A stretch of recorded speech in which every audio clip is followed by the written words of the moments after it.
Parce que c'est ma personnalité. J'étais comme ça, حتى وقتاش كنت joueur. Je suis pas quelqu'un qui parle beaucoup. Je suis toujours là. Mahroum بالكرة. الكرة m'a tout donné, donc je suis toujours ici.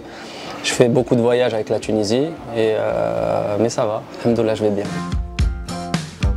Le Kora, ça reste une place à part, mais c'est vrai qu'un peu de boxe, beaucoup de boxe, du crossfit et du paddle aussi, c'est vrai.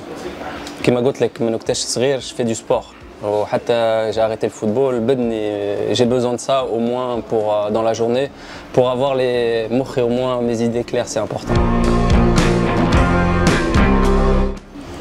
C'est vrai que ça عندي مدة ما مشيتش جربة et ça me manque.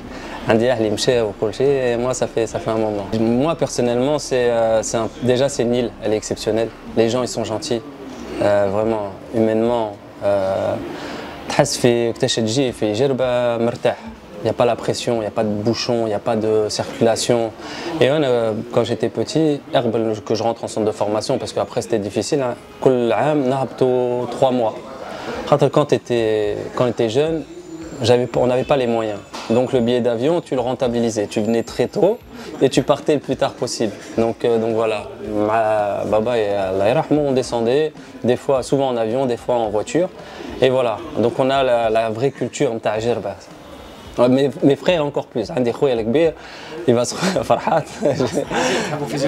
Non, j'ai mon frère dès qu'il arrive en Fijerba, il met le blouse arabe, il se pose tranquille et c'est devenu un Gerbien.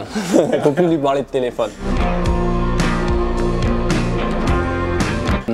La vraie raison, c'est que tout simplement, comme tu as dit, j'ai été formé au PSG. Donc à partir de 13 ans, je suis rentré en préformation. Et j'ai eu la chance de signer professionnel parce que j'ai fait préformation, centre de formation, c'est beaucoup d'années. J'ai beaucoup d'amis qui étaient avec moi et qui n'ont pas réussi. Et la vraie raison, c'est que moi j'avais envie de jouer et à chaque fois j'ai été prêté. Quand l'Abt fi Istres en 2e division, Arjart, Waoud Temchit. Et l'une des vraies raisons, c'est qu'au milieu de terrain, à l'époque, il y avait Gigi Okocha, Arteta, Ronaldinho, même Slim Ben Achour qui était là, lui aussi il était en prêt, il revenait. Jérôme Roten, Edouard Cissé, il y a eu beaucoup et moi j'avais Habit Nelab au Kolmara et Selfouni, Narja et j'ai pas eu beaucoup, c'est vrai que j'ai eu la chance de jouer, mais pas beaucoup, c'est vrai. Déjà il faut comprendre que Andy Khouati, quand je descendais à Gerba, soit on est clubiste, soit on est espérantiste. Nous on était côté espérantiste et même mon coiffeur il était espérantiste à Gerba. Donc non, le contact s'est fait naturellement, on m'avait appelé, à l'époque l'entraîneur c'était Nabil Maaloul, et moi je sortais de Turquie, quand je fais Turquie, j'ai besoin de prendre un peu de temps pour réfléchir. Donc après ça s'est fait rapidement. Je suis arrivé déjà à l'Espérance, ce qui m'a fait du bien, c'est que j'ai l'Espérance, les gens, mais ça m'a permis de connaître mon pays. خاطر انت وقتاش تلعب في l'équipe nationale ما تعرفش بلادك ما تعرفهاش خاطر تجي hôtel. L'hôtel il est bien, tu joues ton match, comme le match, mais tu ne rencontres pas les gens. Vraiment, مش هنا مش عايش مع الناس. وقتاش جيت مع l'Espérance بديت نعرف بن قردران, متلاوي, توزر, كل مرة نمشوا في بلاصة et c'est comme ça que tu as appris. Déjà, je voudrais remercier l'Espérance parce que ça m'a permis de connaître réellement بلادي. عشت هنا مع مرتي مع أولادي, mais pour ça, personne m'aurait pu me le donner, seulement l'Espérance. Non, j'en avais. Même un autre club qui était venu, mais mon choix était déjà décidé. Non, à ton avis. L'Espérance était déjà là. Moi j'ai beaucoup de respect pour le club africain, Sfax, l'Étoile. C'est ce qui fait que le moteur de notre championnat. Rodoa, Mafemash l'Étoile, Mafemash le club africain, Mafemash Sfax, c'est des grandes équipes avec des structures différentes. L'Espérance, on a la chance, c'est que le socle il est très solide. L'administration, le président, tout ce qui se passe autour, c'est très solide. On vit comme un vrai club. Je pense que le club de l'Espérance, il est à part par rapport à ça. On va dire dans ses fondations, elle est à part. Et quand je suis venu, à l'époque, il y avait Walid Hishri, Youssef Msekni, Yannick Njeng, on avait une très belle équipe. Et les joueurs de l'équipe nationale, tu sens la différence entre un club qui est stable et un club qui est un peu moins stable. Donc voilà, pour moi, il y avait d'autres contacts, même dans d'autres pays. Et Nabil, il a su me convaincre. Il m'a dit Hossein, Ija, un championnat, une Ligue des Champions, Bladek, Kokolché. Et franchement, Je savais l'équipe qu'il y avait et je voulais vraiment venir. Premier match, c'est contre l'Étoile. Fait l'Étoile, on gagne 2-0 et que le match il est arrêté. Et c'est là que j'ai vu que j'étais dans un club très à part. Premier but, je pense que c'est Awadi qui marque. Les supporters ils jettent des cailloux. Et après, on a Yannick qui marque. Et quand au stade, il y a des pierres, il y a tout ça, je regarde, je me tourne à droite, à gauche. Moi, personnellement, alhamdoulilah, j'allais bien. Mais quand je me tourne et que je vois Khaled Moulhi, Yannick Njeng, Youssef Msekni, نشوفهم بالمريول نتاع l'espérance ووجههم normal, je dis alhamdoulilah, il y a rien, on n'a rien à craindre, il n'y a pas de pression. Quand tu viens à l'espérance, tu dois comprendre que tu es un bon joueur. Tu as la maturité et les épaules pour ce genre de situation. Et moi, le premier match, il y a ça, avec 2-0, je dis alhamdoulilah, ça m'a conforté et ça m'a rassuré dans mon choix. On joue on bâtit 0-0 sur un synthétique et on est la première équipe tunisienne, je pense, à ne pas prendre de but là-bas. On savait que si on arrivait à sortir avec un bon résultat là-bas, la différence allait se faire fitonner si on n'avait pas de problème. Là-bas, ils avaient Samassa, ils avaient des très bons joueurs. Et le staff, et ça c'est un truc qu'on peut donner à Nabil Maalou, c'est qu'il sait, te parler, même si demain tu n'as jamais joué arrière droit, tu vas penser que tu sais jouer arrière droit parce qu'il a une façon de parler et de te convaincre. Donc le choix c'était de bloquer les couloirs et de donner de la densité, je pense, au milieu de terrain. Et ça s'est bien passé parce qu'on est parti à 0-0. On savait que quand tu joues un match comme ça, tu prends pas de plaisir, mais tu sais que le plaisir tu l'as sur le deuxième match. Et quand tu es footballeur, tu dois comprendre ça. Tu dois comprendre qu'un match, tu dois avoir du recul et te dire on va faire le travail sur le premier match et sur le deuxième match on va les écraser. Et c'est ce qui s'est passé, alhamdoulilah. Sur le match retour, c'est pour ça que je te dis ça. On a gagné 1-0. Boudboul Mansour, même il rentre dans le gardien. Et je me rappelle, je regarde les supporters, j'ai dit l'arbitre, il ne peut pas refuser le but, sinon le stade il va se retourner. Après, tout le monde dit les Égyptiens, la CAF, tout ce que tu veux, c'est vrai. Mais là, ça fait partie du jeu. Mais sur le coup, les joueurs, on ne le sait pas, pour être honnête avec toi, qu'à Foul ou Samah, ils ont ce truc-là. Eux, ils doivent le savoir, mais moi, sur le truc, je me concentre sur le match. Je pense qu'on gagne 1-0. Moi, je sors à la 85e, j'avais un peu mal. Peut-être vers la fin, on prend un but. Et on se dit, bon, un partout, sur le match retour, ça va. Sur le match aller, c'est bien. Et ce qui se passe entre le match aller et le match retour, on a Afoul et Samah qui ne peuvent pas jouer. On a, je pense, que Majdi Traoui qui se blesse, Youssef Msekni qui se fait opérer de l'appendicite, ou Ando Mazal, la rose, c'est ça on dit, les points de structure. Voilà, il n'est pas prêt. On a beaucoup de joueurs qui sont pas prêts. Et très vite dans le match, on prend un but. Et c'est ce qui a, je pense, changé la donne, parce qu'on avait Chakir Zouari qui avait joué arrière droit et je pense que c'est pas forcément son poste. Pour moi, c'est un très bon joueur, mais sur ce parti-là, c'était pas lui rendre service de le faire jouer à ce poste-là. Mais c'est un choix. Et là, sur le coup, je pense que même si on fait un bon résultat, on perd le match à El Ahly. Parce que quand on vient chez nous, on n'a pas les forces pour, comme contre TP Mazembe, pour pouvoir faire la différence.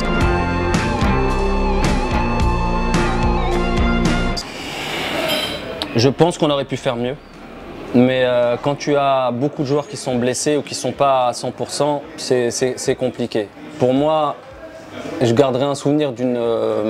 parce qu'en même temps, l'Ahly, ce n'est pas l'Ahly d'aujourd'hui, hein, même si c'est une bonne l'Ahly. On parle de l'Ahly avec Abou Trika, avec Goum'a, avec vraiment des joueurs qui ont, même après, continué. C'était une équipe qui, en termes de maturité, avait la même maturité, même peut-être plus que certains joueurs de l'Espérance. Donc eux, ce qu'on a fait nous contre TP Mazembe, eux ils l'ont fait contre nous. C'est-à-dire qu'ils ont géré et au retour, ils ont bien étudié, ils savaient qu'on n'avait plus d'arrière droit. Et le premier but qu'on prend, on le prend sur le côté gauche, donc sur notre arrière droit. C'est là que tu vois la force de deux équipes qui sont pareilles, mais qui arrivent à faire changer par des détails. Parce qu'on a bien lu l'adversaire, ou parce qu'ils nous ont bien lu, ou parce qu'il y a une équipe. ناقص لها حاجه والاخرى جمعيه حاجة أكثر. Ils ont appuyé sur ça. Ils sont passés à gauche, à gauche, à gauche, à gauche, à gauche, jusqu'à que ça nous a fait mal. Tu gardes un goût amer parce que tu viens pour gagner la Ligue des Champions. J'ai une telle espérance. Cette année-là, on gagne le titre. On le titre. Ligue des Champions, on arrive en finale, on perd. Mais le rôle بعد الماتش كنا في l'entraînement والجمهور جاء. Et là, tu te dis, le Jumhur, il t'en veut pas, il a vu que tu as tout donné, que ce soit la qualification contre l'Étoile ou la Mazembe ou quoi que ce soit, tu as donné ce que tu avais donné, tu n'as pas triché.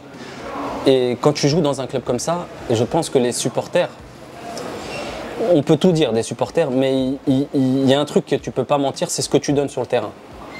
On a je ne sais pas combien de millions de Tunisiens, on a je ne sais pas combien de millions d'entraîneurs, ça c'est normal. Par contre, sur le terrain, il donne, ça tu le sais. Et le supporter, pour ça, il n'est pas bête. Il sait si tu as donné ou si tu n'as pas donné. Après, il va te dire oui, moi des fois je marchais dans la rue, je ne peux pas lui expliquer. Je ne vais pas rentrer dans une discussion. Mais par contre, tu ne peux pas mentir à quelqu'un ce que tu donnes. Ce que tu donnes quand tu discutes, ce que tu donnes au tahki ou au takhdem. Et ça, les supporters, chapeau, et ils sont venus nous remercier. Oui, il y a eu beaucoup de changements. Et ça, c'est pas. Quand il y a beaucoup de changements, c'est que ça ne va pas. Tu sais, on a eu un entraîneur un jour, moi dans ma carrière, l'entraîneur, il est rentré dans le vestiaire, il a dit si aujourd'hui je suis ici, parce qu'on est de changer d'entraîneur, c'est que vous, les joueurs, vous n'avez pas fait votre travail. Et c'est la réalité. Donc des fois c'est l'entraîneur, mais souvent c'est aussi les joueurs. Et c'est aujourd'hui, je pense que l'Espérance, elle fait au mieux avec ce qu'elle a. Je parle en termes d'effectifs. Et quand je dis effectif, attention ce que je dis. Moi, je la qualité de le joueur. Et là, je reviens sur ce que je t'ai dit. Quand tu recrutes un joueur pour l'Espérance, tu ne recrutes pas seulement le footballeur, la technique, la vision. Tu recrutes l'insan, l'homme, l'humain, comment il est capable de gérer la pression tous les jours. Quand tu fais l'Espérance, tu as fait l'Espérance ou dans un grand club, tous les jours, tu dois gagner. Alors que quand tu viens d'un petit club, tu gagnes un match, tu gagnes un autre match, tu fais match nul, c'est pas grave, l'autre match tu fais match nul. Si tu dans le mois, tu as 12 matchs, tu as match ou tu as un match nul, ça va. Le mois il est bien passé. À l'Espérance, il n'y a pas. Donc quand tu prends un joueur à l'Espérance, tu dois savoir et être sûr qu'il est capable d'avoir ça. La rigueur en dehors du terrain, mais là, de gagner tous les matchs. Et c'est pas facile d'aller gagner, avec tout le respect que j'ai pour Gafsa, Tozer, Metlaoui, d'aller gagner là-bas. La première chose qu'elle fait quand elle voit son calendrier, c'est de l'Espérance, de club. Donc pour eux, c'est des matchs importants. Et très souvent, Gafsa ou la Jamaïa de ce niveau-là, et ben le match Gafsa takhsir. Tu as le match nul contre l'Espérance ou l'Étoile, le match d'après, elle descend. Parce que psychologiquement, ils ont tout donné contre l'Espérance. Mais tu dois être prêt toute l'année, quand tu joues contre des équipes milieu de tableau, d'être prêt à envoyer. Et tu dois passer. Le football, il n'a pas de mémoire. Mais surtout, en Afrique, on n'a pas de mémoire. Déjà, pour que l'Espérance elle fasse quelque chose, je pense qu'on a le championnat Tunisien, il manque de rythme. C'est rare de voir un match avec beaucoup de rythme. Et là, le problème, c'est qu'ils vont arriver dans un championnat où les arbitres, il n'y a pas de favoritisme. Il n'y a pas ça, tu restes 15 minutes par terre, il n'y a pas ça. Donc ils vont arriver dans un championnat, dans une compétition où il y aura beaucoup de rythme et ça va aller très vite. Donc déjà, je pense que l'Espérance, pour ça, je ne vais pas dire qu'ils devraient élever leur niveau d'entraînement pour se préparer à ça, parce que je pense qu'ils le font pour se préparer au match. Mais l'Espérance a besoin de jouer dans un championnat qui est compétitif. Et en Tunisie, on ne peut pas jouer dans un championnat compétitif. Les terrains, ils ne sont pas. L'environnement fait que quand tu regardes le match de Tunis, sur 90 minutes, Balek Chikauro, 60 minutes. Tu comprends le temps d'effectif, même moins. Donc quand tu arrives dans une compétition où le niveau des joueurs est très haut et ça va très vite et que t'as pas, il faut être prêt physiquement. Et je pense qu'aujourd'hui, l'Espérance n'est pas prêt physiquement à subir ça. Donc il y a un travail à faire pour préparer la compétition. Après, au niveau du recrutement, il y a un travail aussi à faire, au niveau des joueurs, comme je t'ai dit. Et il faut prendre les joueurs pour les bonnes raisons. Il ne faut pas les prendre pour qu'ils jouent la coupe. Parce qu'il y a des joueurs, peut-être que pour eux, c'est juste, on vient jouer la coupe, on va se mettre en valeur. Non, tu viens à l'Espérance pour une chose, parce que tu viens pour l'Espérance. Attends, l'Espérance, c'est un grand club. Il y a cette compétition, elle est belle, c'est vrai. Mais tu viens pas pour ça. Faut pas que ça soit quelque chose, viens, il y a ça. Non, viens parce que je suis l'Espérance de Tunis et parce que je gagne des Ligues des Champions et parce que je suis un grand club. Et après, oui, il y a cette compétition-là. Donc dans ton choix, Kiman Golek, pour les joueurs, ou même tes joueurs que tu as là, oubliez la compétition, venez pour les vraies raisons. Et des fois, on vient à l'Espérance, pas pour les bonnes raisons. Et c'est ça le plus difficile. Il est franchement... C'est un peu... Il est exceptionnel. Quand tu joues dans des clubs en France, en Europe, tu entends des supporters. Allez Paris, allez Paris. C'est des beaux supporters. Mais l'Espérance, ils te chantent des chansons. Ils t'expliquent des choses qui est passé avant, pendant que tu joues. Et pendant que tu joues, ils te donnent de la force avec des chansons qui t'expliquent la situation. Ils te rappellent ce qui s'est passé avant. Quand tu commences à faire tourner le ballon, ils te chantent une chanson qui correspond à la situation pendant le match. Ils vivent le match avec toi. Et en dehors du football, toujours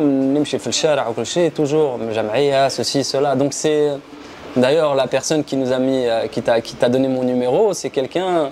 J'ai joué une fois avec lui au paddle, il m'a dit ouais, je suis une cache. Il est venu avec son maillot et tout. J'ai dit doucement. C'est comme ça, on vit c'est vraiment des supporters à part et je pense que c'est des passionnés.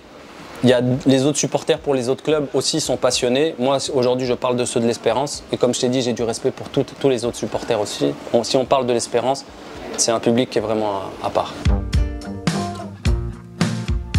J'étais au Paris FC, j'étais le PSG à 13 ans. Ils sont venus me chercher le PSG. J'avais le choix entre Monaco, Nantes et PSG. On a fait le choix d'aller au PSG, très jeune.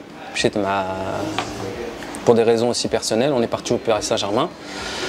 J'ai commencé à jouer et à l'époque, il commençait à avoir des recruteurs qui me parlaient de l'équipe nationale.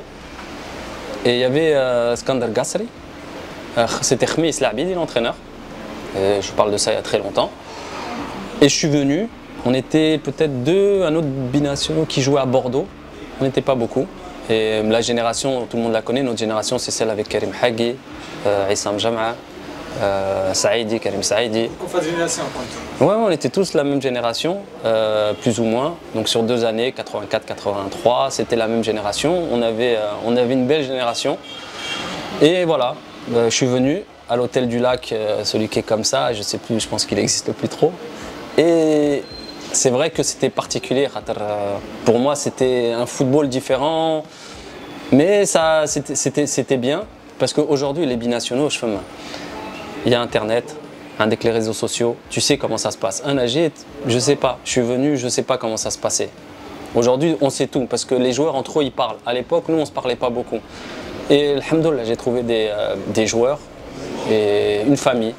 Et on a dit, bon, j'ai dit, moi, j'aimerais bien jouer en équipe nationale. Ça s'est fait très, très rapidement. Avant, un peu plus. Maintenant, on m'a fait mèche. C'est plus comme avant. Quand tu arrivais, tu sentais qu'il y avait un peu binationaux, mais on avait des joueurs, et c'est pour ça que c'est important, fait groupe, d'avoir des joueurs qui sont des passerelles. Par exemple, dans mon époque, il y avait qui faisait ça. Radi Jaidi, par exemple. Radi Jaidi, il parlait aussi bien en français qu'en arabe, donc il arrivait à faire. Par exemple, quand Yassine Mikeri il est arrivé en équipe nationale, bah moi, Roger Lemaire, il est venu me voir, il m'a dit Hussein, il y a Yassine Mikeri qui vient d'arriver, ça serait bien de le dakhlo fi jaw, kolché. Donc on avait à chaque fois des joueurs qui étaient capables de passer le relais. Et pourquoi on arrivait à faire ça? Parce que la concurrence, elle est saine. C'est ça qui est important. Le groupe, le football, et je le dis aux gens, c'est le sport le sport collectif le plus individuel. Le football, c'est un sport collectif. Mais c'est le sport collectif le plus individuel. Par exemple, moi, quand j'étais jeune, j'étais dans une chambre avec un autre joueur. On jouait le même poste et c'était mon ami. Mais on jouait le même poste. Et à la fin de la semaine, lui et moi, on est copains, on est concurrents pour jouer. Tu comprends ou pas? C'est collectif, mais c'est personnel. Et à la fin, alhamdoulilah, j'ai réussi. Lui, malheureusement, il n'a pas réussi. Donc, tu vois, quand tu arrives en équipe nationale, il faut mettre ton ego. Qu'est-ce qu'on dit ego en arabe? Non, l'ego. Ouais, حب النفس. تشدو تحطو على الشارع تجي tu te mets à la disposition de l'équipe parce que en équipe nationale, tout le monde est titulaire dans son club. Tu viens, tu le mets de côté. Avant, je te parle avant, notre génération, on avait beaucoup. حب النفس, on avait beaucoup. Moi, je suis arrivé dans l'équipe, il y avait Bouazizi, Nafti, Mneri. C'est des gens qui avaient une carrière, mais on se respectait en tant qu'humains.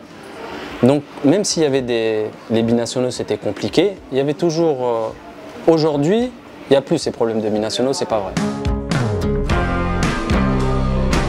Ouais, c'est l'aspect général du pays, ça reflète ce qui se passe. L'ensemble général du pays. Après, le championnat, comment il est, l'équipe nationale, elle est. T'as senti qu'on est dans une pente très descendante.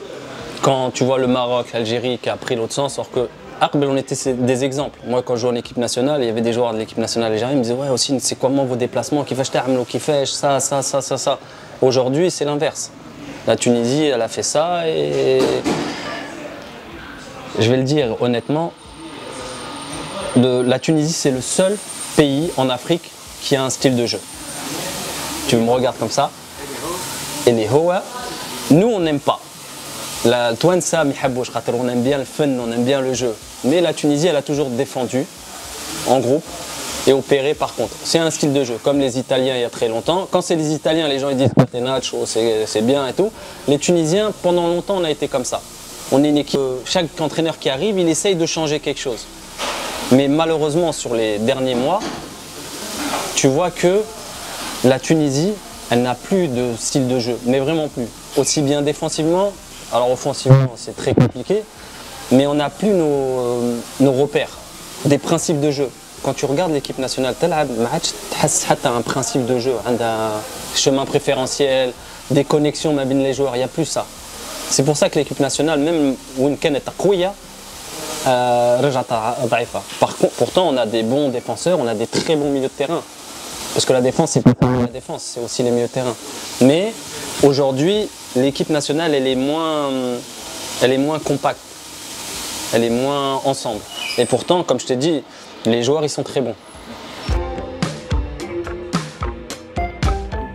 Ouais. Falcora, il y a un truc, il y a un sentiment, c'est l'injustice. Moi, t'es meilleur que moi, tu gagnes. T'es meilleur que moi, tu joues et tu joues pas. J'ai pas de problème. Mais l'injustice, j'aime pas ça. Et quand tu joues et que tu vois le parcours, parce que l'entraîneur, il nous a dit aussi, ils nous ont dit, faites attention, dès qu'il y a un joueur qui est dans la surface, vous poussez. Et on savait que ça pouvait arriver, donc on a tout fait pour pas que ça arrive. Et malheureusement, on a été volé. Après, la réaction, elle était normale. Juste. Oui, même après, dans les vestiaires et tout, on avait une équipe, on jouait bien. On sentait qu'on pouvait faire quelque chose. Et de se sortir comme ça, c'était pas bien.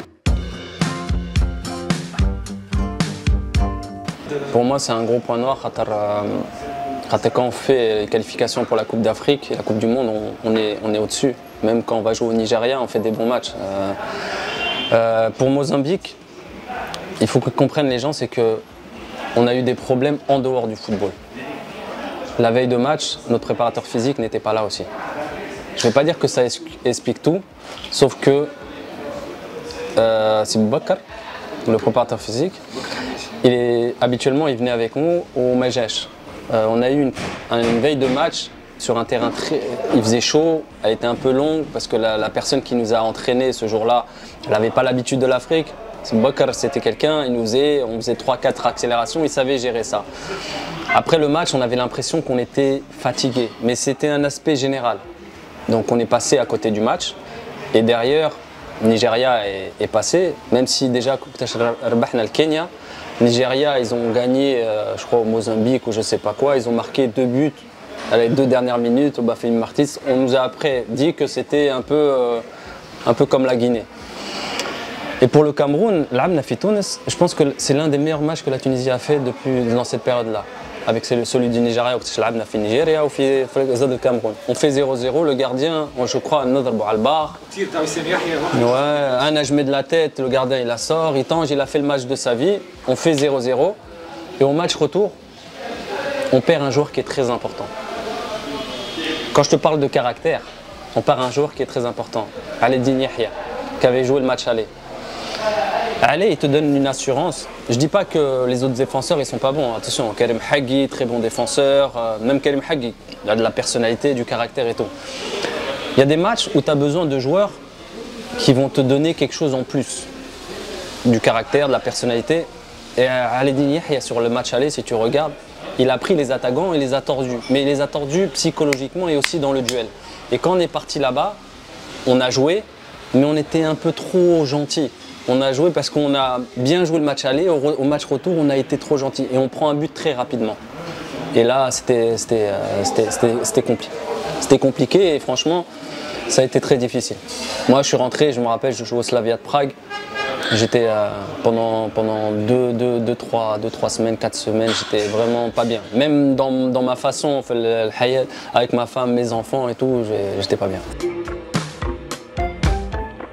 Youssef il est très doué, Youssef Msekni est très doué. En équipe nationale, on a eu Youssef Msekni qui est très doué, Chikhaoui. Malheureusement pour lui, il a eu beaucoup de blessures. Mais Yacine, pour moi, c'est un joueur, il avait tout. Machallah Ali, Touil, techniquement très bon. Même tu savais que Yacine, quand tu étais en match, Yacine Chikhaoui. Et Youssef, c'est pareil. Youssef, je pense qu'on l'appelle Nems pour une bonne raison. Yannick, il a dit quelque chose de très juste chez Youssef. Il a dit, Youssef, quand il ne me donne pas le ballon, je suis énervé. Et très énervé contre lui parce que quand c'est quelqu'un d'autre qui ne me donne pas le ballon, c'est pas grave. Mais Youssef, quand il ne me donne pas le ballon, c'est parce que je sais qu'il m'a vu et qu'il ne veut pas me le donner. Ou parce qu'il a une autre idée dans la tête. Tu comprends ou pas? Youssef, là, il a un peu moins les jambes, mais ça reste quand même un joueur très décisif. Mais voilà, on avait des joueurs de talent.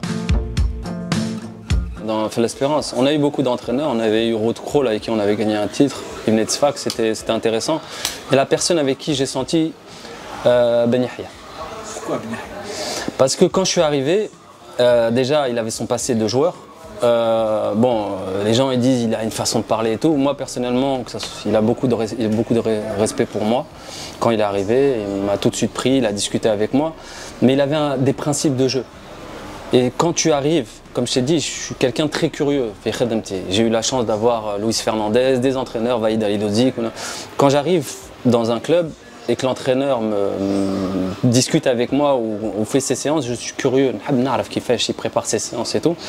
Et Khaled Ben Yahya, il avait des principes très simples qui allaient très bien avec notre équipe. Attirer l'équipe d'un côté, vite renverser, avec des joueurs qui justement nous donnaient la profondeur de l'autre côté. Donc c'était réfléchi. Et je trouvais que ces approches, aussi bien à l'entraînement que sa lecture de l'adversaire, elle était très très juste. D'ailleurs après, je pense que l'Espérance a gagné des Ligues des Champions aussi. Il a contribué beaucoup à son travail, il a développé quelque chose qu'à la fin, la finition était très belle.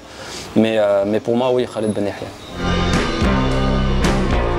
Pour plusieurs raisons. La première, c'est que quand tu vois à long terme, tu dois savoir où est-ce que tu vas arriver. Il y a des étapes à passer.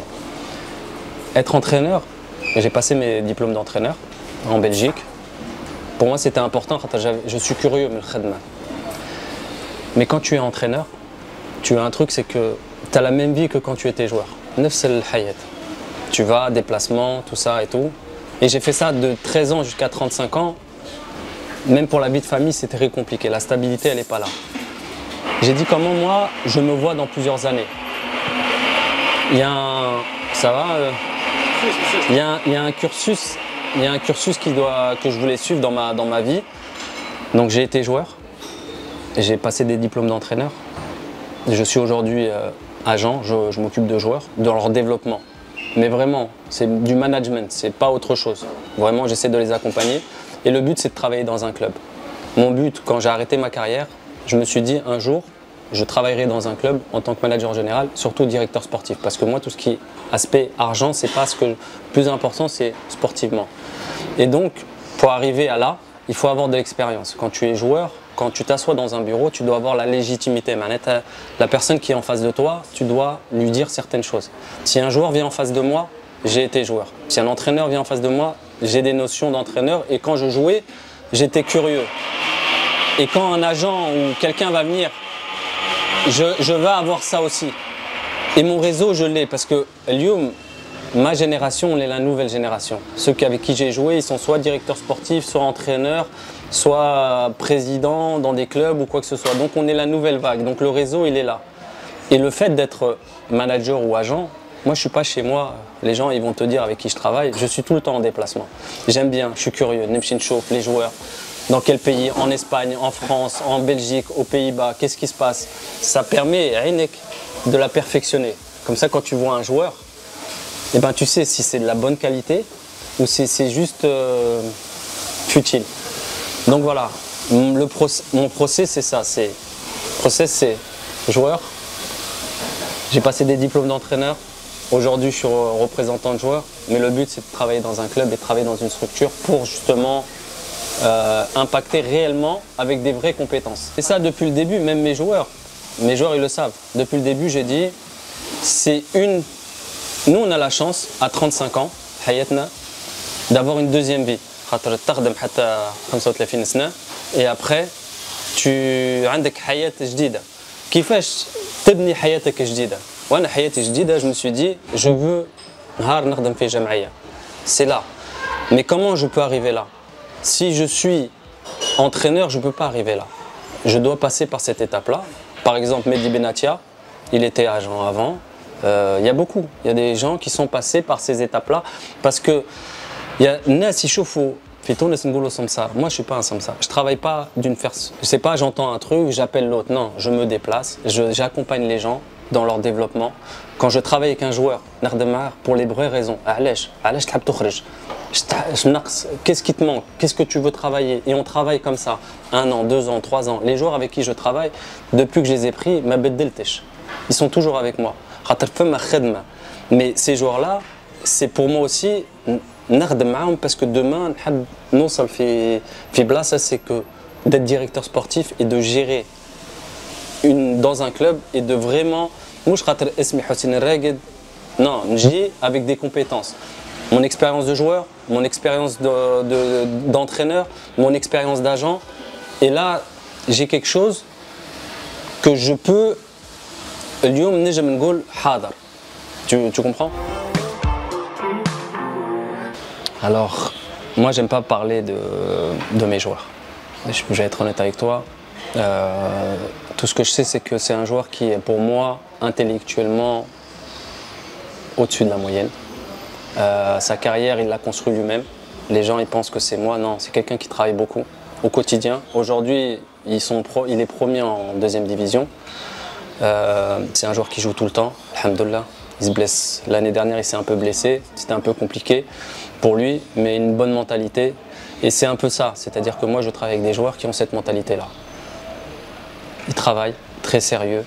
Et c'est comme ça qu'il n'y a que comme ça qu'ils peuvent y arriver. Et Montassar, aujourd'hui, tout son parcours qu'il a fait, les gens, ils parlent de l'espérance. Il a fait un passage quand il était jeune. Et où de l'espérance. Et sûrement plus tard, un jour, il reviendra. C'est lui qui choisira. Il faut que tu saches une chose. Hein. C'est toujours le joueur qui choisit. Aujourd'hui, il a un parcours. Et tout ce qu'il a eu, c'est par son travail. Sa carrière, ça a des hauts, ça a des bas. Mais Lyoum, il est en bonne santé. Il a un match important ce week-end contre Metz. C'est tout ce que je peux te dire sur sa carrière. Il y a des clubs qui sont venus. Son président est très compliqué. Parce que c'est normal, c'est un joueur qui joue tous les matchs et c'est une pièce maîtresse, donc c'est un peu compliqué. Lui, il le sait et il a une bonne mentalité, il continue à performer, il fait des très bonnes performances. Le plus important, c'est qu'il continue à travailler comme il le fait et j'ai aucun doute sur le fait que ça va continuer à avancer pour lui parce que, comme je t'ai dit, c'est un joueur qui est dans son travail, tous ses choix qu'il a fait, ils sont réfléchis. Et ils sont pas venus, j'ai envie de partir ou j'ai envie de faire ça. C'est vraiment réfléchi et c'est vraiment pour un développement dans sa carrière.